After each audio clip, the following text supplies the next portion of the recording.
saya akan menjelaskan mengenai awal mula dari business combination atau kombinasi bisnis.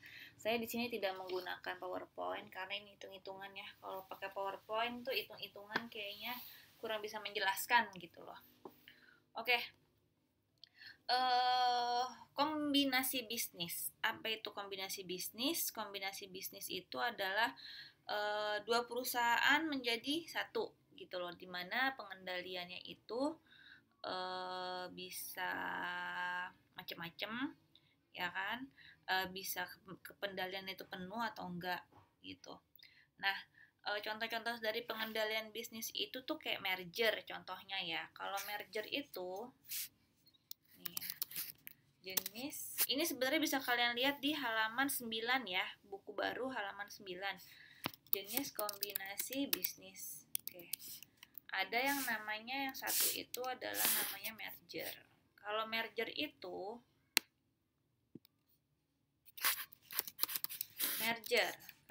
itu perusahaan A jadi A tambah B sama dengan A gitu.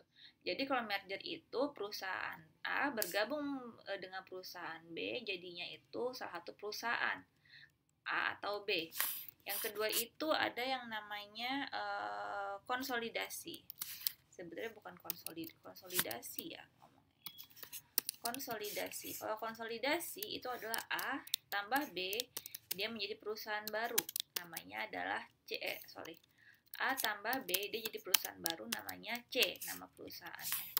Dan yang ketiga adalah akuisisi saham. Nah, kalau akuisisi saham sebenarnya sama kayak konsolidasi gitu ya.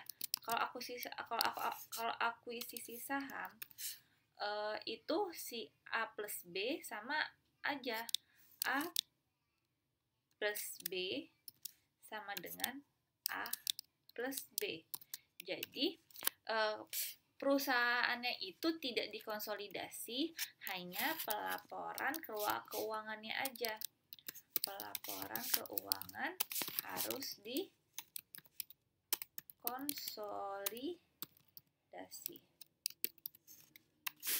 Jadi dalam mengakuisisi itu ada dua macam mengakuisisi. Ya. Ada yang namanya akuisisi aset gitu. Jadi kalau akuisisi aset itu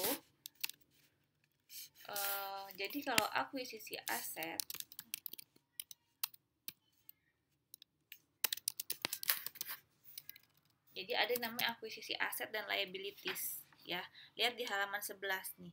Jadi kalau akuisisi aset itu aset dan liabilities perusahaan yang diakuisisi itu menjadi masuk ke punyanya parentnya. Jadi di sini ada istilah ya. Saya selalu pakai namanya parent. Parent itu adalah induknya. Ya, induk perusahaan. Ada yang namanya subsidiary. Subsidiary itu adalah anak perusahaan. Gitu. Jadi kalau akuisisi aset itu si parent membeli semua isi dari si subsidiary-nya gitu loh. Jadi aset sama liabilities-nya itu masuk. Nah, contoh dari akuisisi aset itu adalah merger dan konsolidasi nih yang di atasnya. Nah, sedangkan contoh dari akuisisi saham adalah yang seperti yang di atas. Jadi tetap menjadi dua perusahaan gitu loh. Tapi waktu pas pelaporannya baru kita jadi satukan gitu ya. Nah, ada yang namanya nanti kalau kalian baca gitu ya. Jadi kan parent itu kan induk perusahaan, subsidiary itu kan anak perusahaan ya, gitu. Nah, kalau yang dari anak perusahaan ini itu ada yang kepemilikannya mayoritas ya kan. Misalnya kalau dikatakan mayoritas itu misalnya kalau dia di atas 50%. itu kita nyebutnya kepemilikannya mayoritas gitu. Ada yang namanya minoritas. Nah, kalau di buku itu istilahnya adalah kepentingan pengendali gitu.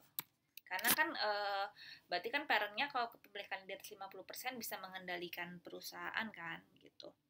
Dan ada di sini kita nyebutnya bahasanya adalah kepentingan non pengendali. Ini sebenarnya saya juga agak-agak kagok pakai buku ini karena saya baru pertama kali pakai buku yang pakai bahasa Indonesia gitu. Saya biasanya pakainya tuh buku Becker itu yang bahasa Inggris gitu. Jadi istilah-istilahnya kalau di buku yang bahasa Inggris itu tuh kita tuh controlling interest sama non controlling interest gitu. Jadi saya istilah itu cuma CI sama NCI gitu. CI itu adalah controlling interest, NCI itu adalah non controlling interest. CI sama NCI. Saya biasanya nyebutnya begitu gitu. Ya. Oke, kita lanjut ya. Sekarang kita lanjut ke halaman ke halaman langsung aja deh. Kita ke halaman 14. Jadi akuntansi saat mengakuisisinya. Ya. Jadi ketika kita mengakuisisi, parent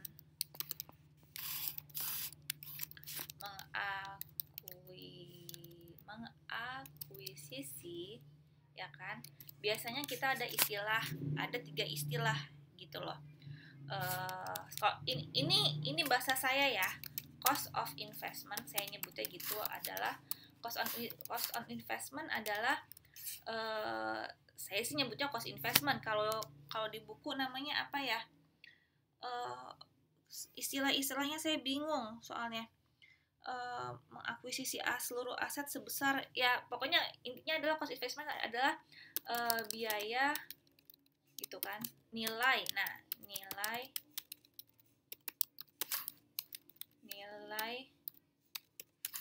untuk ya, nilai saat gini. Biaya yang dikeluarkan saat berinvestasi. Nah, berinvestasi atau mengakuisisi aset. Ya, ada yang namanya adalah cost on investment. Nanti ada yang namanya istilahnya itu adalah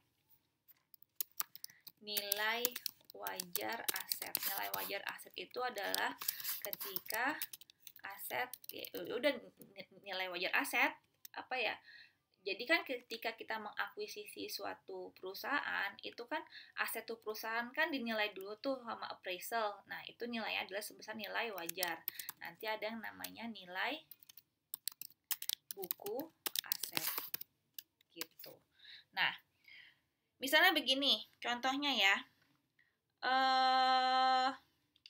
Contohnya adalah gini. PTA gitu ya. Mengakuisisi PTB 100% nih misalnya ya. Jadi dia ngebeli semuanya. Itu kan dengan nilai misalnya 160 juta. Nilai wajar aset PTB misalnya 150 juta. Nah, ini gimana nih gitu. Nah, kan cost of investment kita berapa? Cost of investment, ya kan? Cost of investment perusahaan tuh berapa? 160 juta kan? Gitu. Nilai wajarnya berapa? Nilai wajarnya 150 juta. Oke, sorry. Nilai wajar 150 juta nih. Nah, di sini muncul nanti, biasain, muncul ada yang namanya goodwill. Apa itu goodwill? Goodwill adalah selisih antara cost of investment dengan nilai wajar. Logikanya adalah seperti ini. Kalian membeli kalian membeli PT Aqua dengan nilai 160 juta gitu kan ya. Tapi sebenarnya nilai wajarnya si PT Aqua itu kalau kita hitung itu adalah harus 50 juta. Ya kan? Berarti kan sebenarnya kan kalian kan ada lebih bayar 10 juta kan. Nah, 10 juta itu apa? 10 juta itu adalah goodwill, nama baik gitu loh. Karena Aqua itu sudah terkenal gitu kan. Maka ada suatu suatu aset yang tidak berwujud gitu kan. Ada suatu kelebihan dari Aqua yang harus kita bayar gitu loh. Nah, itu adalah namanya goodwill. Jadi ingat ya, goodwill itu adalah selisih antara nilai yang kita bayarkan dengan nilai wajar dari perusahaan itu. Ya. Nah, sekarang kita masuk ke jurnal. Nih. Oh iya, ada istilah juga nih, ada istilah baru yang harus kalian biasakan. Kalau ada yang nyebut namanya net asset itu adalah total aset gitu dikurangin total liabilities, sama dengan apa? Sama dengan ekuitas. Oke, jadi kalau ada yang nyebutnya net asset itu adalah ekuitas ya. Jadi kayak common stock, pokoknya bagian dari ekuitas itu dinamakan oleh net asset. Karena di sini kalau di buku bilangnya adalah aset bersih gitu loh. Kenapa dibilangnya aset bersih gitu kan? Kenapa itu adalah aset bersih? Jadi gini, ketika kita membeli suatu perusahaan ya kan, tuh perusahaan misalnya kayak ilustrasi ya. Tuh perusahaan misalnya asetnya itu ada 200 juta. Tapi gitu, tuh perusahaan punya utang nilainya 150 juta. Gitu.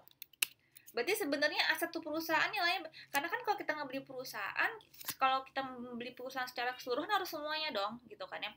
Tuh perusahaan punya aset 200 juta, tapi tuh perusahaan juga punya aset juga punya liabilities utang 150 juta. Berarti kan sebenarnya kan asetnya dia yang bersih kan cuma berapa? Cuma 50 juta kan.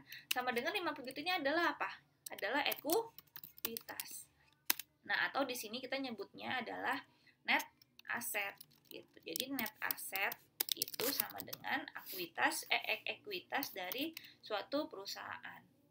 Ya, ini ilustrasi kenapa dinamainya ekuitas itu adalah net asset gitu loh. Jadi aset bersih dari suatu perusahaan yang sebenarnya kita beli gitu loh.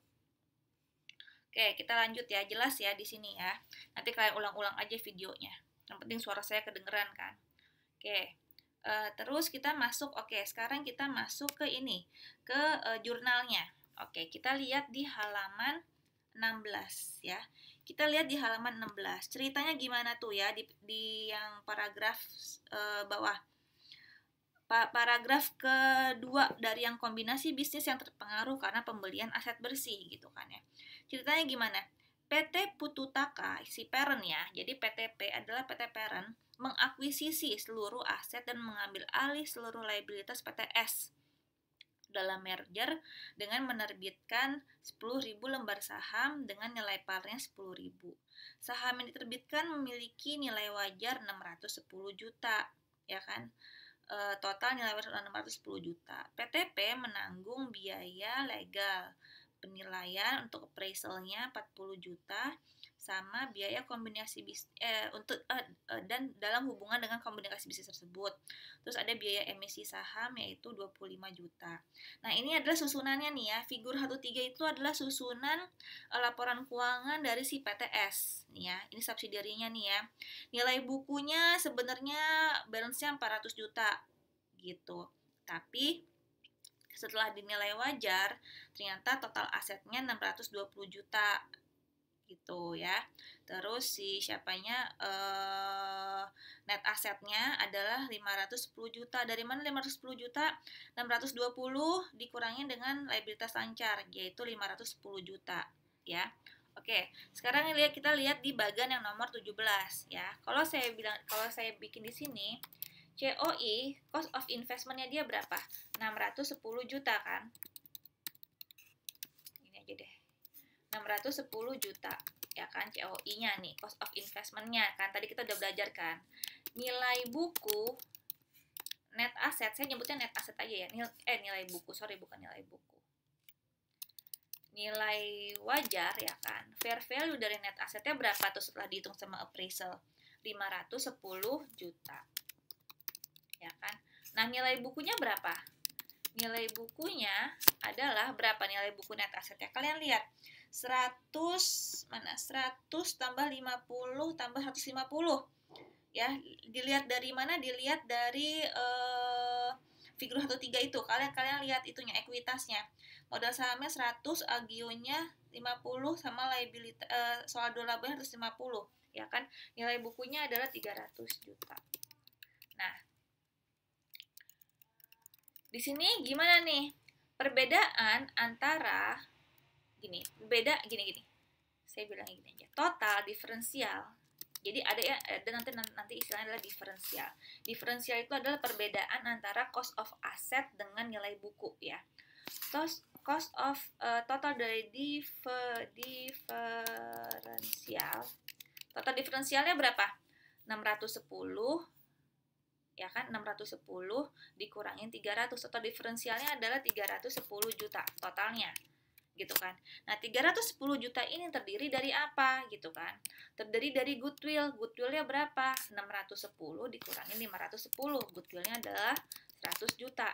Nah, berarti ada diferensial sebesar 210 juta. Dapatnya dari mana 210 juta? Ya, apa aja sih gitu kan ya? Coba kalian lihat, apa ajanya kalian lihat dari mana? Kalian lihat dari tanahnya. Tanahnya berapa? 40 jadi 40 jadi 70. Jadi ada selisih berapa? 30 ya kan. Sisanya adalah ini bangunan kalau kita kurangin berapa nih? 400 kurang 150 ada 250.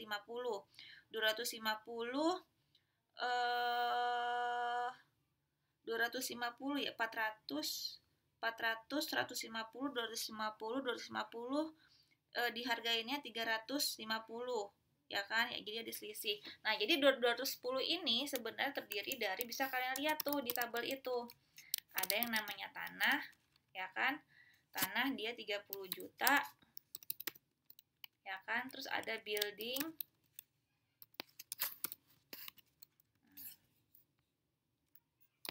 buildingnya berapa, 350 berapa tuh, 250 350 100 juta ya, 100 juta ya kan.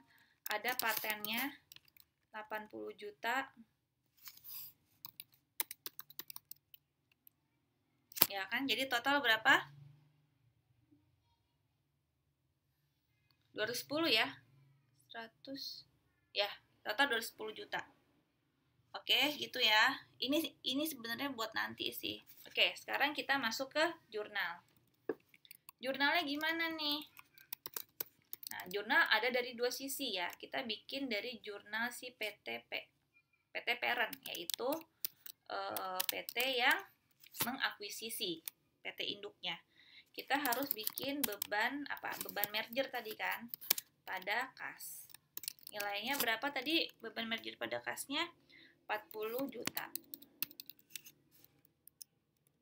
Ya. Terus apalagi? Biaya akuisisi biaya penerbitan saham ya. Biaya penerbitan saham.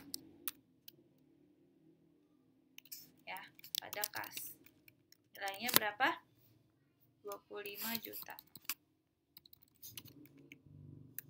Nah, selanjutnya adalah kita bikin jurnal ketika pengakuisisiannya, yaitu ketika si aset dan liabilitasnya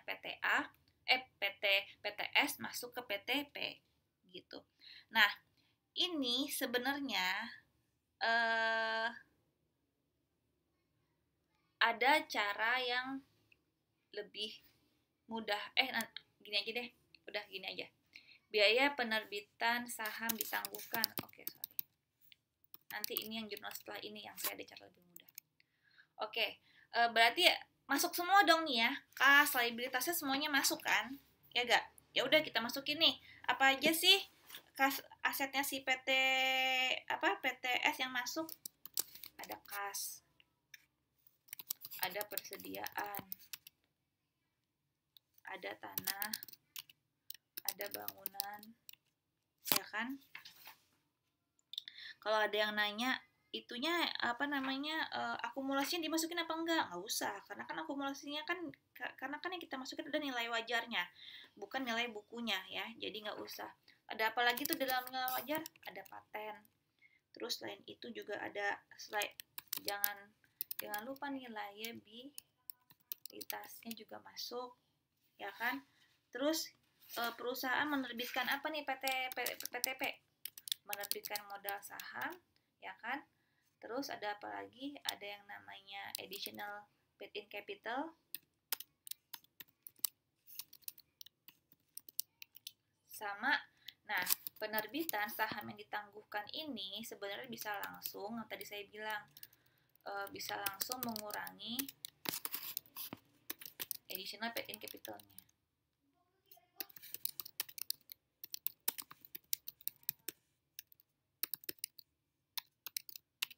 Oke, kita masukinnya sesuai apa? Sesuai dengan nilai wajar ya. Berarti yang di sini kan 45 juta.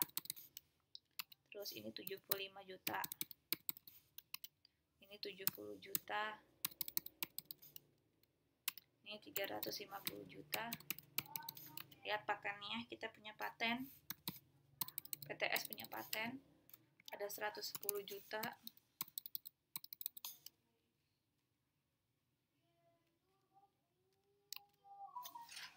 Ya kan?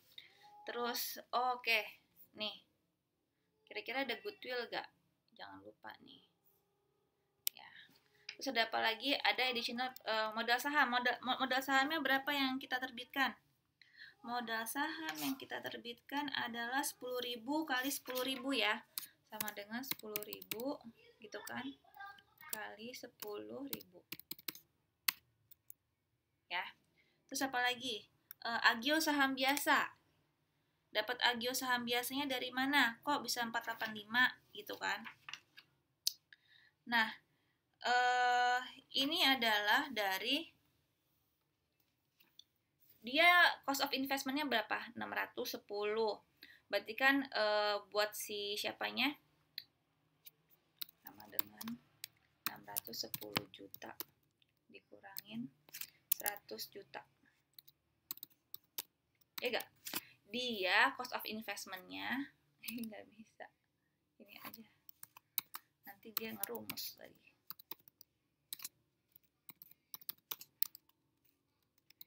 Dikurangin 25 juta. Ya. Jadi ceritanya cost of investmentnya kan 610, ya kan? Saham biasanya parnya berapa? 100 juta, ya kan? Berarti kan sisanya 510 juta itu adalah additional paid-in capital kan. Nah, si biaya penerbitan saham ini tuh sebenarnya tuh boleh nggak diakuin, jadi langsung aja sebenarnya mengurangi paid-in capitalnya. Jadi 510 dikurangin 25, jadinya berapa? Jadinya 485. Tadinya goodwill-nya berapa kita akuinnya? Di atas ada goodwill berapa? 100 juta. Ya. Itu yang di buku salah tuh. Harusnya bukan 130 tapi 100 juta. Coba ya kita cek udah balance belum.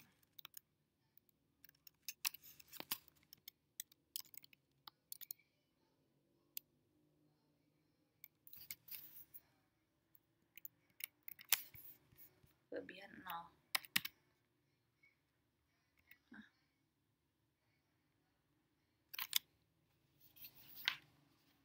Sorry.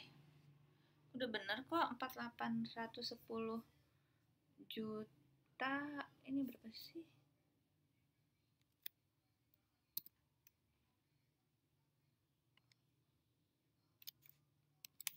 Wow, kok nggak balance? Kenapa ini? Bangunan berapa bangunan?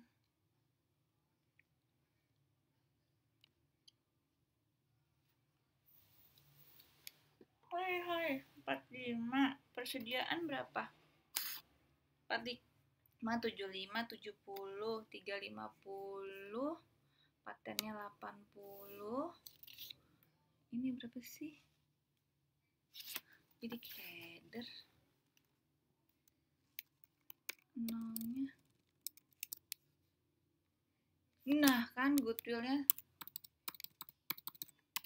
Nah dah balance ya. Tadi goodwillnya kurang 0 ya. Goodwill 100 juta dapat dari mana tahu kan? Selisih antara cost of investment dengan nilai wajar net asset. Oke ya, ingat ya, nilai yang dimasukkan adalah nilai wajar. Nih saya, nilai yang di jurnal adalah nilai wajar. Oke, nah sekarang itu kan jurnal dari PTA. Sekarang kita bikin jurnal dari PTB. Jurnal PTB. Jurnal PTB gimana? Nah, kita lihat di buku. Nah, di buku itu jurnalnya agak-agak ribet, ya kan? Ayat jurnal yang dicatat oleh perusahaan yang diakuisisi. Kalau di buku itu kita harus bikin 2 jurnal. Kalau saya ada cara lebih gampang.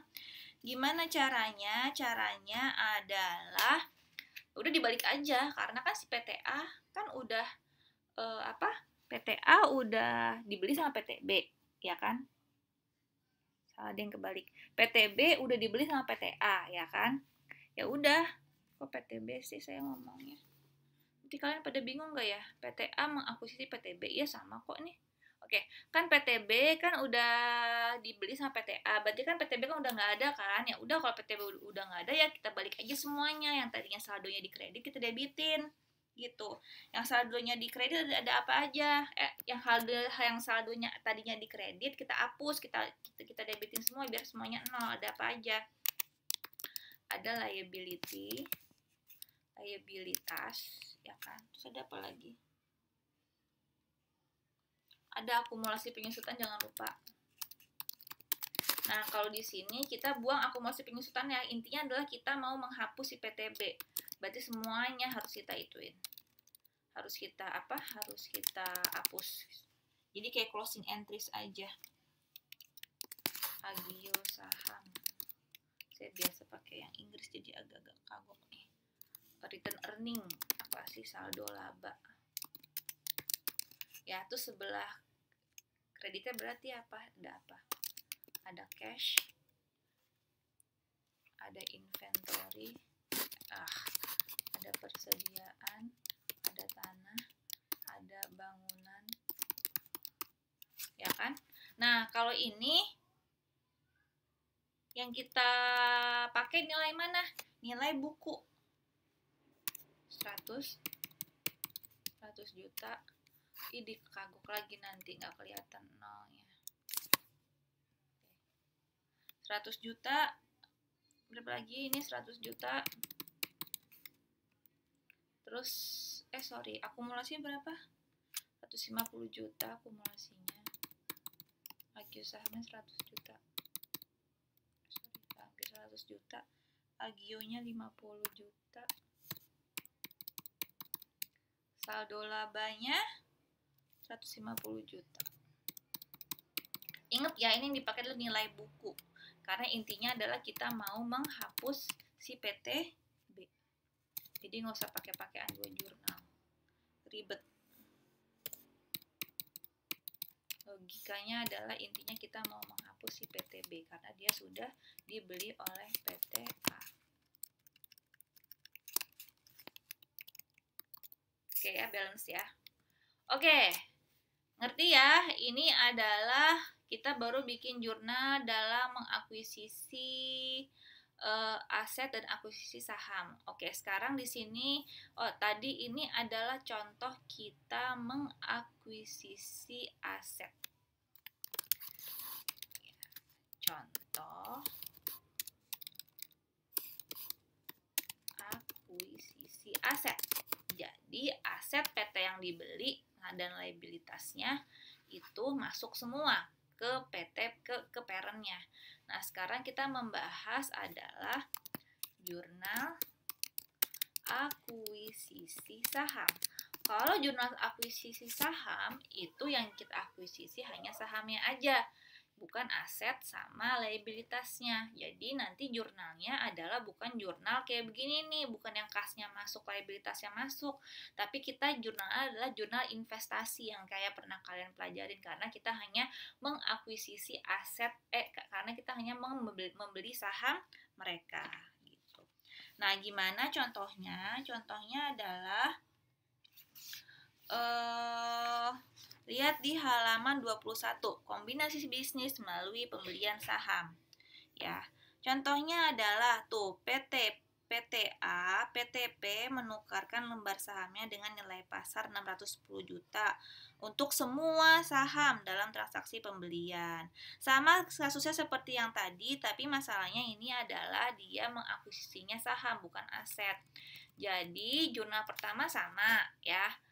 Ada jurnal merger sama ada jurnal penerbitan saham. Ya.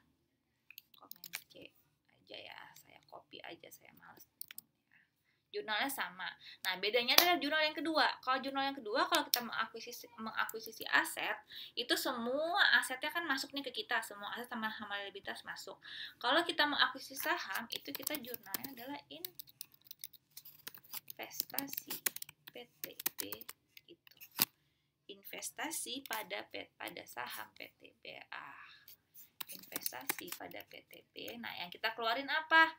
Yang kita keluarin adalah tadi kan modal saham.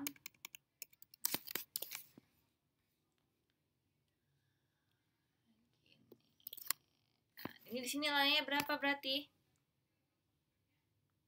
610 juta. Nanti kalian nanya, kok nggak ada goodwill-nya? Gitu, ini kita cek ya. Goodwill dicatat gak, Bu? Ini kan jurnal ini adalah jurnal yang dicatat oleh si PTA kan, PT Parent. Ingat kalau akuisisi saham itu liabilitas dan asetnya itu nggak masuk ke dalam si perusahaan parentnya. Ingat gak yang tadi yang ini? Jadi mereka itu tetap dua perusahaan yang berbeda, hanya pelaporan keuangannya aja nih yang dikonsolidasi. Jadi ini kan jurnal parent nih, ya kan? Di jurnal parent nggak masuk, nggak ada. Nanti goodwill itu akan muncul ketika kita bikin laporan keuangan konsolidasi gitu. Jadi kalian harus bisa ngebedain mana jurnal parent, mana jurnal eliminasi gitu loh. Jurnal eliminasi itu adalah jurnal ketika kita menyatukan dua laporan keuangan, parent sama subsidiaries, kita jadi satuin, ya kan? Ada yang harus kita eliminasi dan harus ada yang eliminasi itu kita ilangin. Ada yang harus kita ilangin dan ada yang harus kita munculkan, barulah jadi laporan konsolidasi. Nah, goodwill itu akan muncul tuh di jurnal eliminasi ketika kita mau menyatukan kedua perusahaan gitu kan ya. Kalau yang atas ini kan perusahaannya kan udah langsung jadi satu semua ya. A plus B sama dengan C gitu kan. Jadi kan perusahaan yang B-nya kan udah hilang nih. Kalau kita mengakuisisi saham, perusahaan B-nya masih ada. Mereka masih biasa aja gitu loh. Si yang PTA-nya nih, PT yang ngebeli juga masih biasa aja, masih beroperasi masing-masing. Tapi ketika akhir tahun pelaporan gitu, mereka harus menjadi satu gitu. Itulah yang namanya laporan konsolidasi. Itulah yang akan kita pelajari di bab ini, di mata kuliah ini gitu loh. Jadi nanti kalian belajar jurnal eliminasi, ada yang namanya jurnal parent. Ini adalah jurnal parent, jurnal yang dicatat oleh si parent ya. Jadi, Bu, ada gak jurnal dari PTB-nya? Nggak ada. PT-nya masih ada, PT-nya nggak hilang. PTB tetap PTB gitu loh. Karena kan A plus B sama dengan tetap A plus B gitu. Oke. Ini ya, jelas ya. Nanti bisa kalian